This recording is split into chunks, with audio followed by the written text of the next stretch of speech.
Hi, and welcome to the Friday, August 16th, 2024 Iowa State Fair episode of On Iowa Politics. Bring your own corn dog. This week on the podcast, candidates get up on their soapbox, Republicans challenge Libertarians' candidacies, and an appeals court ruling on Iowa's books and schools law. Hello, everyone. I'm Erin Murphy, the Des Moines Bureau Chief for the Gazette in Cedar Rapids. With me this week are the full roster. We have Gazette Deputy Bureau Chief Tom Barton. Hello, Tom. Hello, Aaron. How much state food have you eaten, Tom? Absolutely nothing, unfortunately. You know what? I intentionally or accidentally? Accidentally. Was just Okay. so busy working at the fair that it Gotcha. just got to the point where I didn't have the opportunity to, sample some of the new fair food.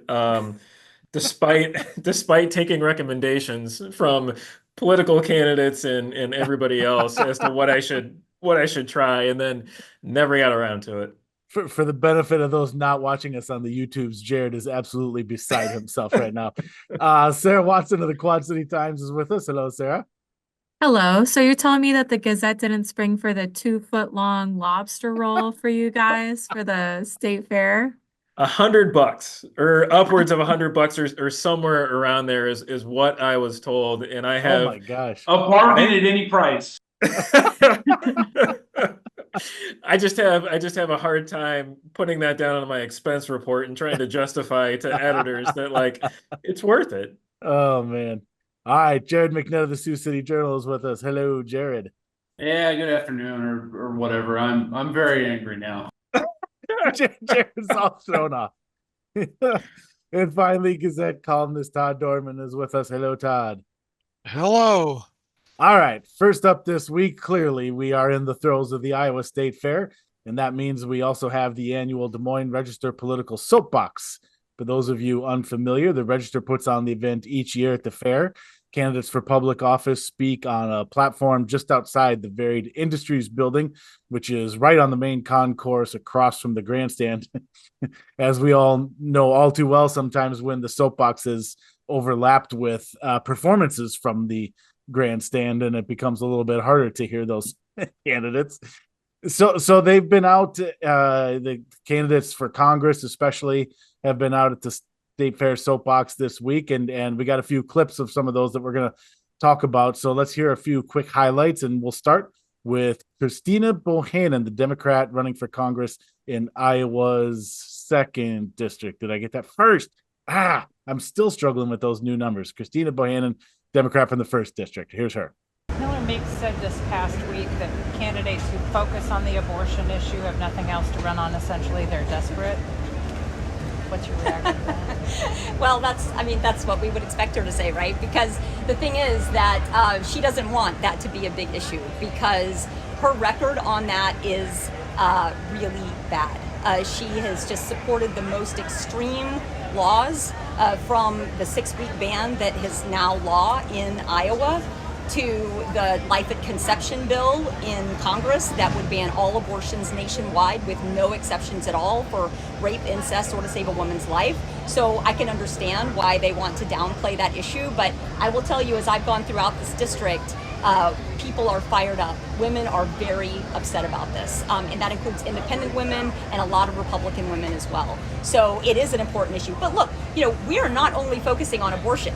I mean, I spend equal amounts of time talking about lowering drug costs, because people like Marionette Miller Meeks, they have taken $170,000 from the drug companies and then voted against letting Medicare negotiate for lower drug prices and against capping the price of insulin for our seniors. And I've heard all throughout our district, people know these drugs by name. They need these drugs, and every person I talk to, their family has a story, has a healthcare story, a story about a drug they needed they couldn't get that was too expensive. And so, we are talking about that as much as we are talking about anything else. We are, fighting for working people, fighting for our hardworking families in Iowa, as well as fighting for women. We can walk and chew gum at the same time. you talked about how her record and support for legislation would potentially jeopardize contraception and IVF fertility treatments, but at the same time, she's also signed on to resolutions and legislation trying to promote and preserve access to over-the-counter birth control for adult women, and also signed on to a resolution stating that she supports nationwide access to IVF. How do you respond to that and those claims that this is misleading of her record? I would say that where politicians are concerned, talk is cheap. And that's all that she has given us. That resolution was a non-binding resolution.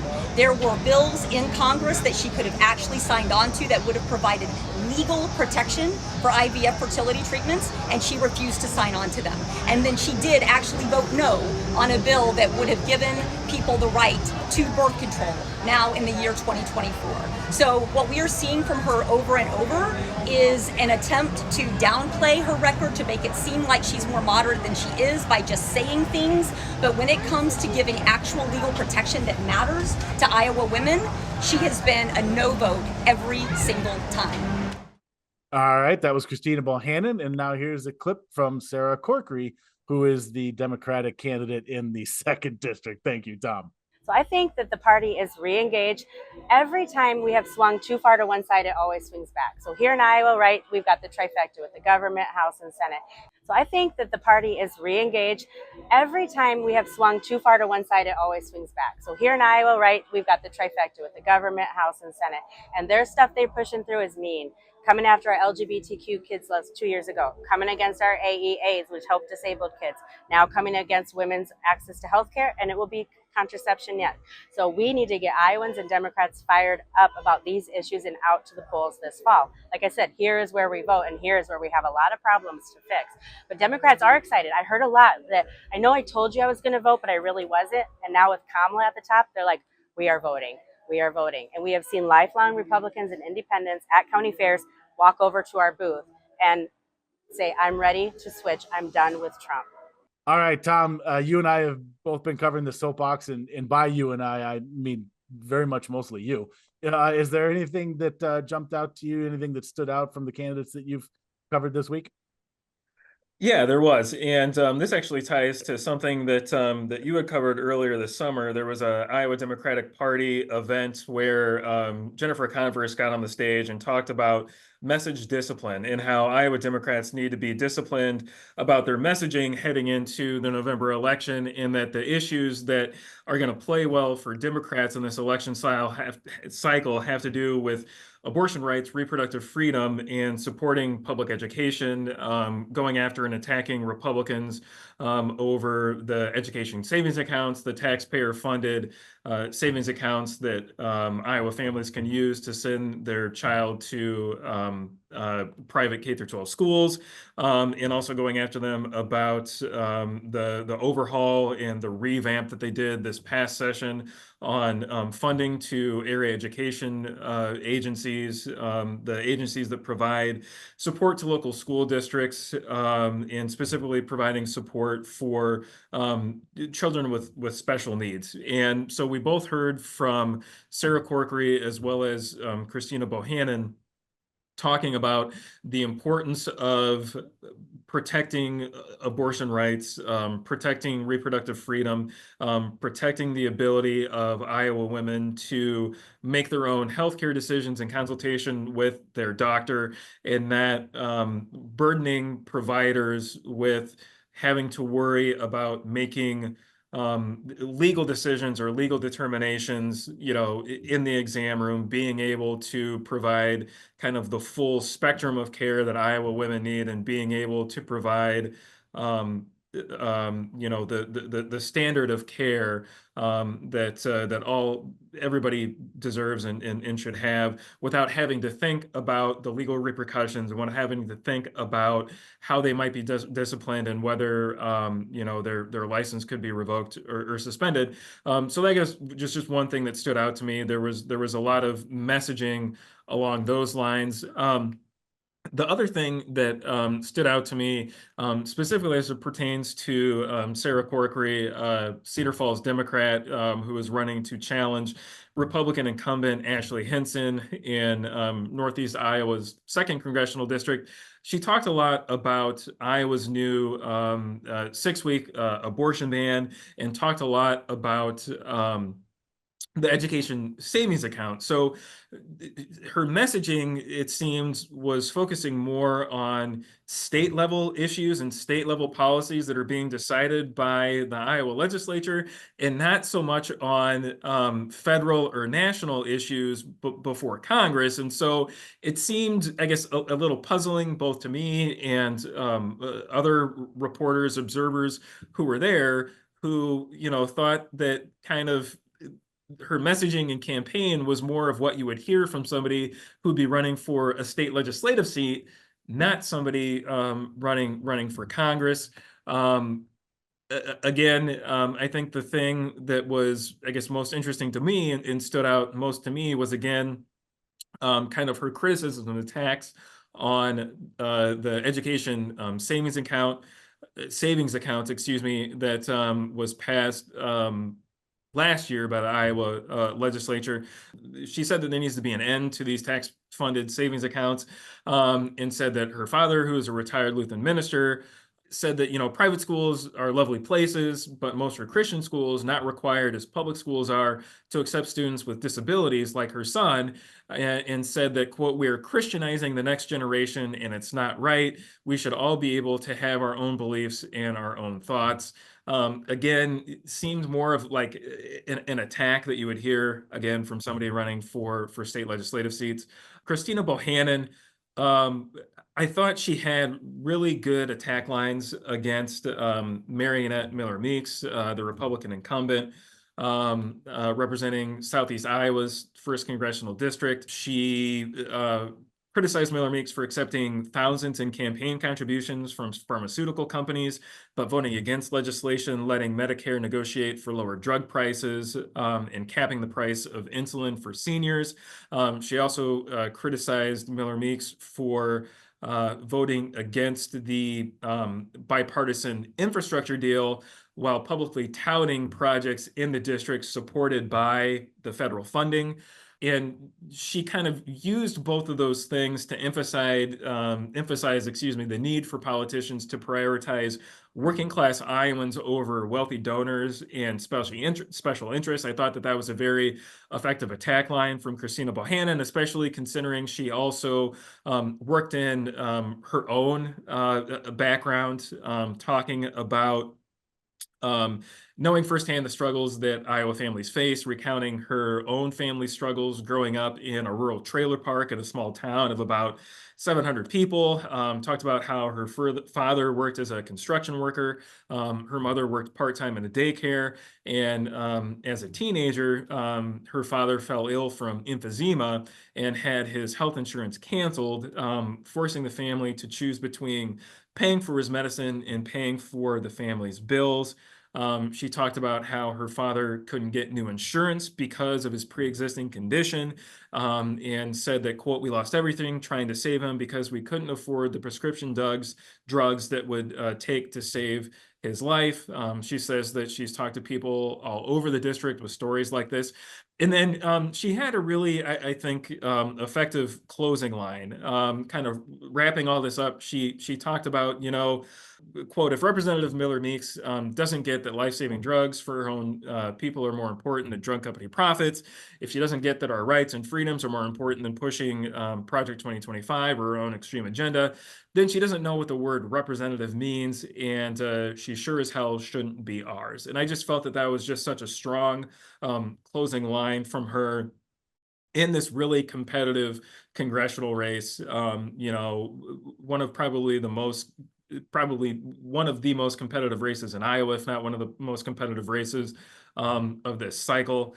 I just thought that she had really good attack lines that seemed to really resonate with the crowd, albeit it was a fairly small crowd, or without, I guess, having presidential candidates at the state fair, this go around. Obviously, we did last year leading up to the caucuses, but Iowa not really in play on the national scene for either the Harris campaign or the Trump campaign. So there's not as much, I guess, excitement and enthusiasm for people to come out to these soapboxes. But for those people who were there, it seemed to resonate really well. There you go. A bunch of the Libertarian candidates appeared at the soapbox. We're going to talk a little bit more about them in a second here. As far as I am aware and recall, Zach Nunn is the only Republican congressional candidate to speak. I'm getting the nod in the affirmative and confirmation from Tom there. So Zach Nunn of the 3rd District is the only Republican. Ashley Henson, Marionette Miller Meeks, Randy Feenstra, all declining to appear on the soapbox. I'm assuming they've been at the state fair, some of them in other capacities, but not doing the public speaking at the soapbox. Well, I know for a fact Marionette Miller Meeks was there earlier this week. I'm pretty sure Ashley Henson was there as well, making the rounds with other Republican officials, Governor Reynolds, Attorney General Brenda Byrd, and then Randy Feenstra, I think, is doing something at the fair this Friday, not associated with the soapbox, but I think he's going to be there this Friday. Okay, there you go. Todd, candidates speaking at and wandering around the Iowa State Fair is, to borrow a phrase from the great Jim Nance, a tradition unlike any other. But it's also kind of, Tom alluded to this a little bit. It's a sort of a stale year for state fair politics, with the lack of caucuses, and we don't have a Senate race. So, Chuck Grassley, Joni Ernst, and any challengers they might have had, that when they're not up there. So let's take some time, jump in the Wayback Machine instead. Todd, do you have any favorite memories of state fair moments for political candidates? Yeah, there's a lot. And I think boring just means that all of the candidates that appeared so far avoided saying something really dumb or doing something that, makes the folks in Iowa think that, these are sort of, wealthy candidates trying to look rustic. I guess there's still a debate going on as to whether Fred Thompson was wearing Gucci's when he visited the fair. Some say no, some say yes. It's still out there.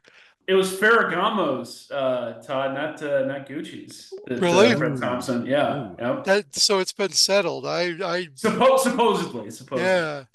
Yeah, because I remember at the time, I think it was the Register may have been the ones that said it was Gucci's, and that set the original bar. But yeah, I mean, I've been with a lot of presidential candidates there. One memory that kind of sticks out is I was covering Howard Dean when he was the front runner at that point in the summer, kind of a surprise front runner. And it was it was a nice day, probably in like the 70s, very crowded day at the fair.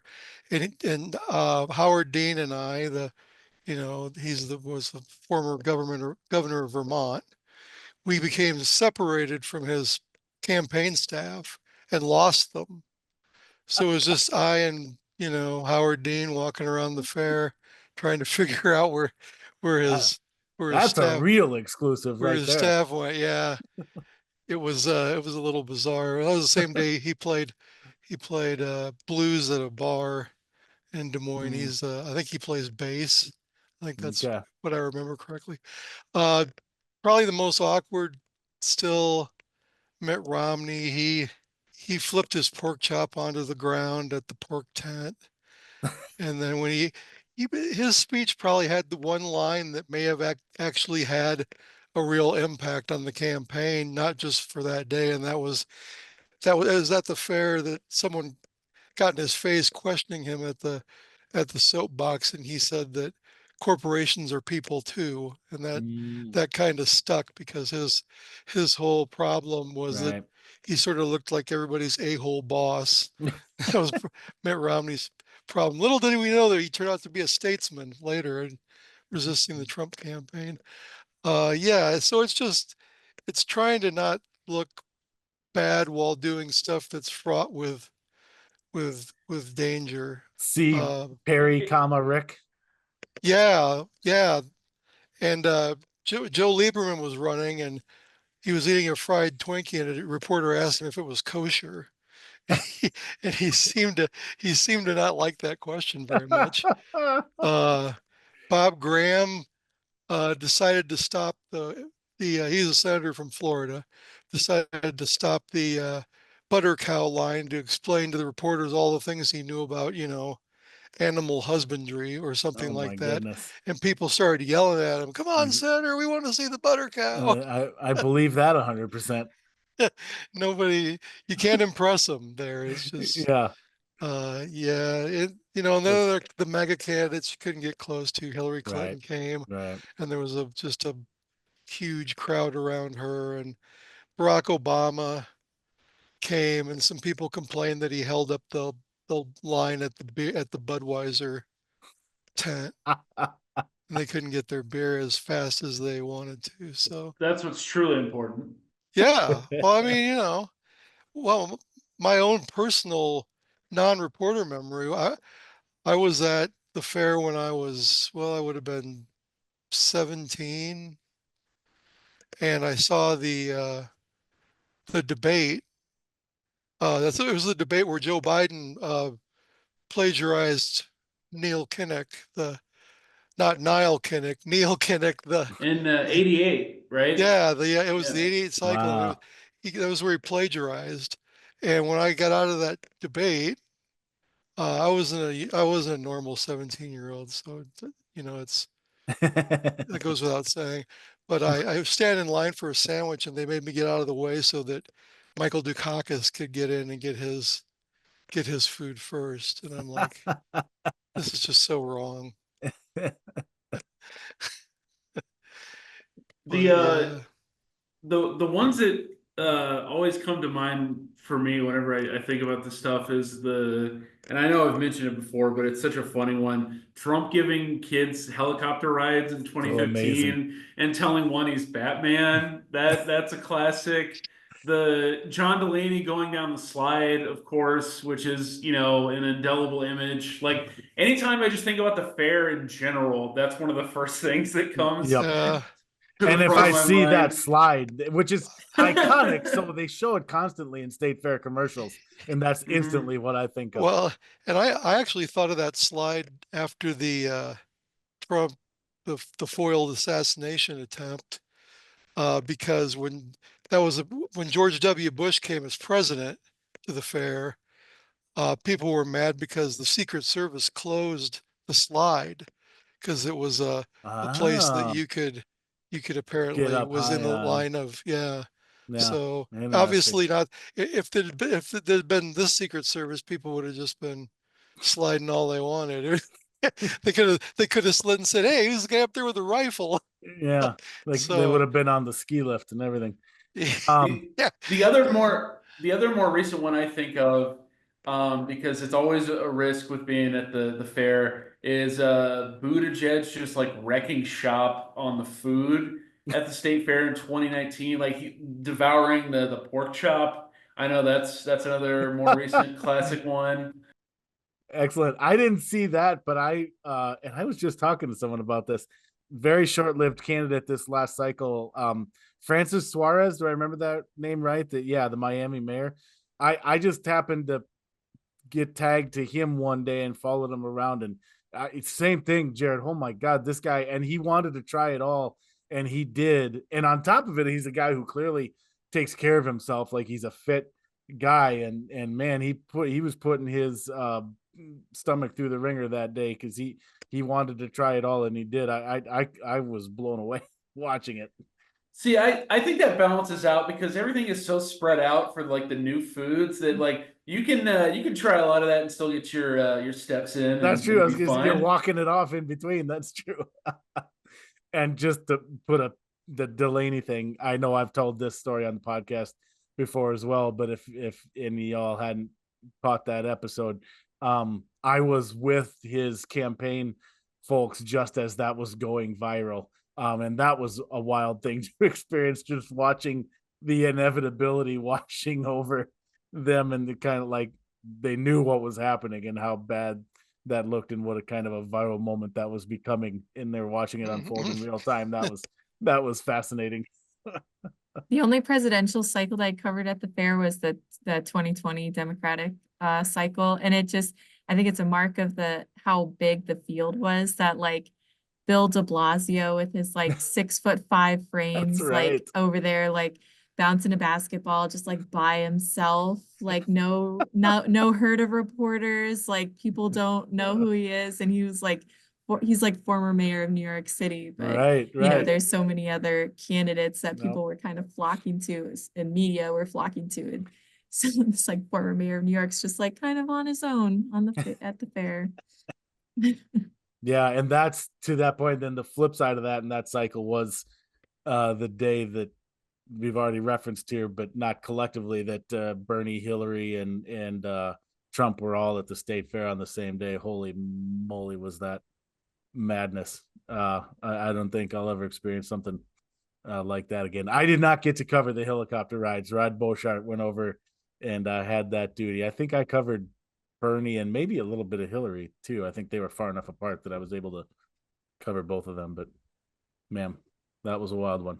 Circus. All right, got to move on here. We could have done a whole episode on State Fair memories. Maybe we should have. Among the candidates who spoke at the soapbox this year were the Libertarian candidates for Congress and president. And those Iowa Libertarian candidates for the U.S. House are facing a challenge to their candidacies, throwing their spot on the ballot into question. So 3 Libertarians are running for Congress in Iowa in the 1st, 3rd, and 4th districts. Republicans in each of those districts, just Iowa residents, represented by lawyer Alan Ostergen, who is a prominent attorney in conservative causes. They have challenged those Libertarians' candidacies to the state, arguing that the Libertarian Party of Iowa failed to follow candidate nominating procedures as required by state law. So Iowa Libertarians dispute the allegations, and now later this month, the state objection panel, which is the auditor, attorney general, and secretary of state, will meet and deliver a ruling, and that ruling will determine whether those 3 Libertarian candidates for Congress get to be on the ballot for the November election. The political impact here, at least the potential, is that the Libertarian candidates could have something to say about these congressional elections that they're in, and not that they're likely to win, but that they could prove to be the difference in a close election, especially in the 3rd district, which is projected to be one of the most competitive in the country. The Libertarians could siphon some votes away from the Republican candidates in those races, giving Democrats better odds of winning those elections. So the state objections panel ruling will be very interesting and obviously very important. In the meantime, obviously the 3rd district, like I said, is the big one here, where Libertarian Marco Battaglia is hoping to be on the ticket with first-term Republican incumbent Zach Nunn, who we mentioned earlier. Yeah, he's running against Democratic challenger Lanon Bakam.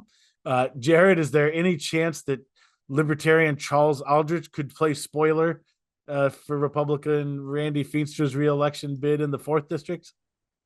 Well, it's hard to see him playing spoiler for Feenstra, given how large Feenstra's margin of victory was in the general in 2022.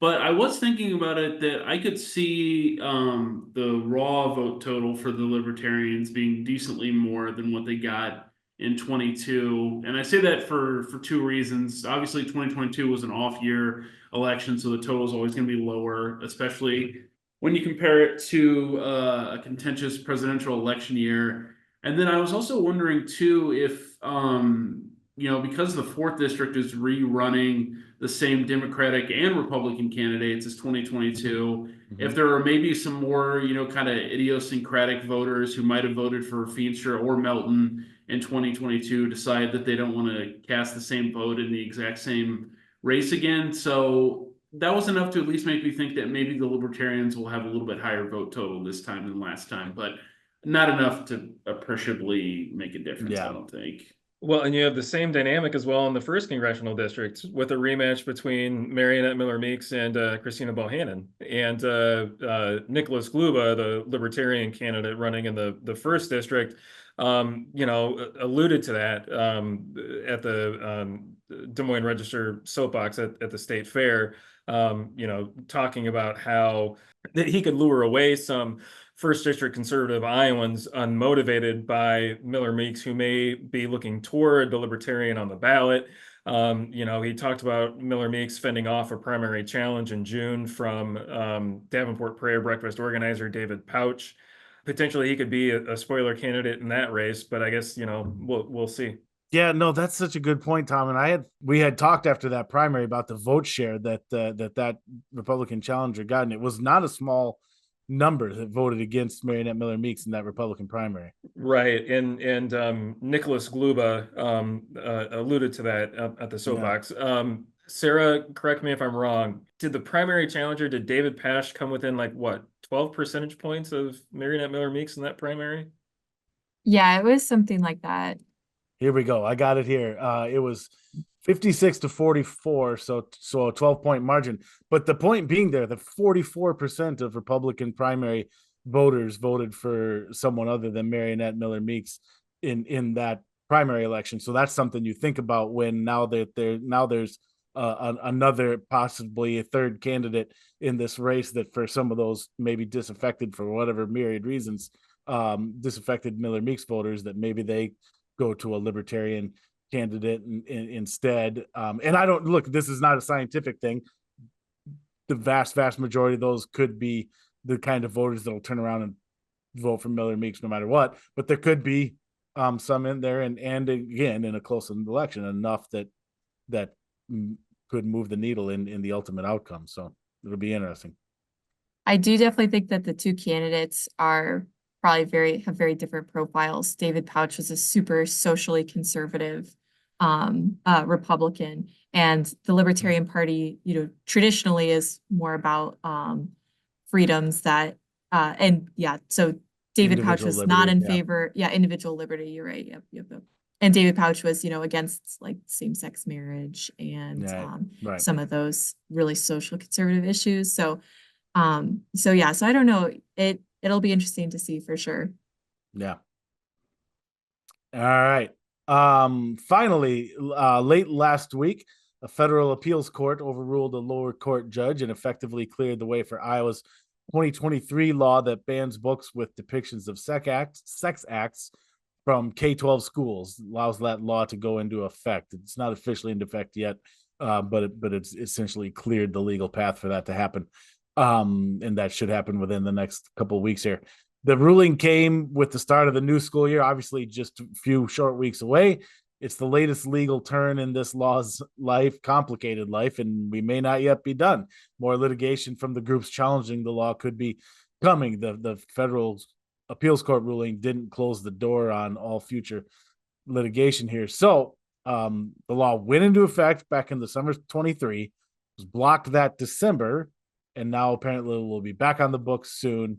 But again, more legal challenges should be coming. So schools have been riding the yo-yo here.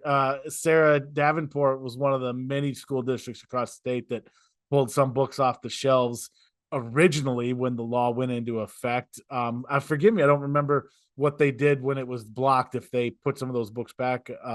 And I don't know if you know that off the top of your head, but I'm also curious, have any school leaders there said anything in the wake of this latest legal development? Yeah, so our education reporter, Olivia Allen, asked all of our school districts in our area what books they either had taken off or planned to take off the shelves. And so only Davenport, North Scott responded. So Davenport has taken or plans to take 9 books off the shelves, and they're kind of the ones that a lot of other schools are taking off. So like Genderqueer is included in that, All Boys Aren't Blue, Handmaid's Tale, Court of Mist and Fury, and Court of Thorns and Roses. So they had that list pretty available. So sounds like they are have either taken them off the shelves and they remain off the shelves, or they're planning to take them off. So they already have that list. And then in Eldridge, North Scott, they said they did not have a list of removed books. And I think that's because they've already didn't have those in the first place. So yeah, so that's where things are at in the Quad Cities neck of the woods. So we'll see what Pleasant Valley and some of the other bigger school districts in the area say. Yeah.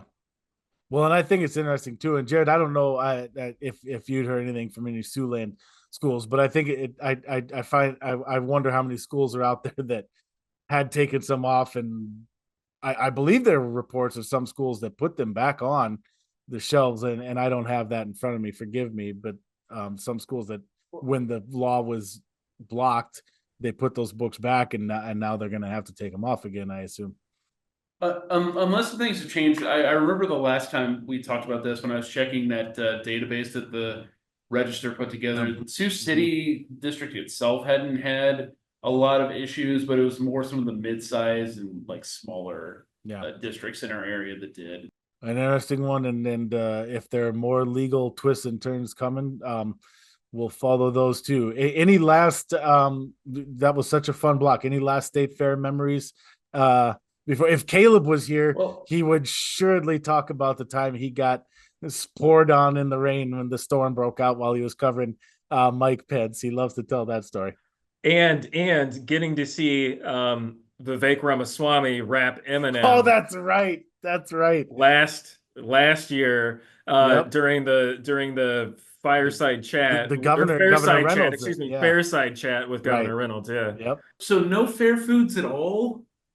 Here's the review. I'll be extra lame, Jared, and it's gonna make you started the podcast upset. You're gonna be even more upset on the way out.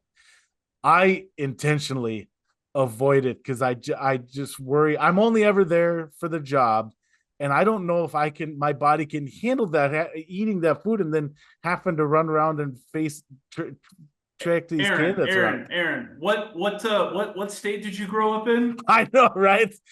As Tom said last week, you prepared for this your whole life. You're good to go, man. You're right. Maybe I'm underestimating my literal intestinal fortitude. I think we need to bring our producer Bailey into this conversation. She just entered in the chat that she tried some deep fried bubblegum, and I am curious. Bailey has entered the chat. Ooh, that was fun to say. Yeah, so our features reporter Elijah Deschus did a review of the weirdest new fair foods, and at the top of his list was the deep fried bubble gum. So of course I tracked it down. It was on the furthest corner of the fairgrounds. I looked for it all day, and you literally walk up this huge hill and there's like this oasis, and it's this beautiful like you hear angelic voices as you get closer. Yeah, it was like this hilltop bar with music playing and really nice seating. So I got it. It was $10 for 2 pieces of deep fried marshmallows with bubblegum flavoring, and I think they were wrapped in cake batter. And I have to say, it was a really nice fair food. It was light, fluffy, sweet, not too sweet. I could have used another person to help me finish it. It was not a one-person meal. It was more of a 2-person meal, but it was great. Yeah. So was it bubblegum flavored, or was it like you were actually like chewing on some gum like in the thing? It was bubblegum flavored. The actual content of the food was marshmallow. Okay, that's good.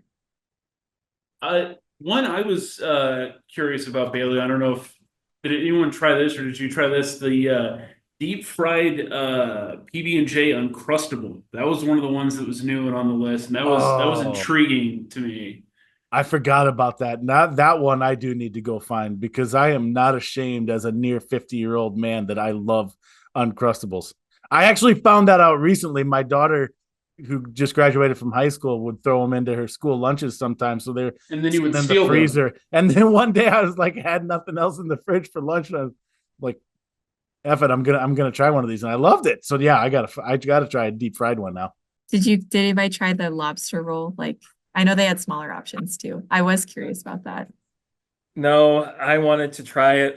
Unfortunately, I thought that giving myself an hour and a half would give me enough time to maybe go there and try it out before I had to start covering candidates at the soapbox. Little did I know that it would take an hour and a half just to get through traffic to get to the parking lot. Yeah, one of those. And that was even using our secret passageway to the State Fair, which I'm not sharing with anybody unless you really need it. So don't email me. Yeah, speaking of that, I am going to pat myself on the back in a 3rd place now. I'm so proud of myself for this. I tweeted this and put it in the newsletter too. I have always, if you've ever been at a political event with me, I probably leaned over and asked you, how many people do you think are here? Because I am terrible at gauging crowd sizes. I am awful at that. I always crowdsource that information for stories. On that same day that Tom's talking about, that he ran into the traffic, it was this past Saturday. And I came in a little bit later in the day, and they immediately, when I got on the fairgrounds, I was struck by how many people were there. That was one of the best weather days we had in this recent run here. And I thought to myself, God, this is as busy as I've ever seen at the State Fairgrounds. It reminded me of that day with Bernie, Hillary, and Trump.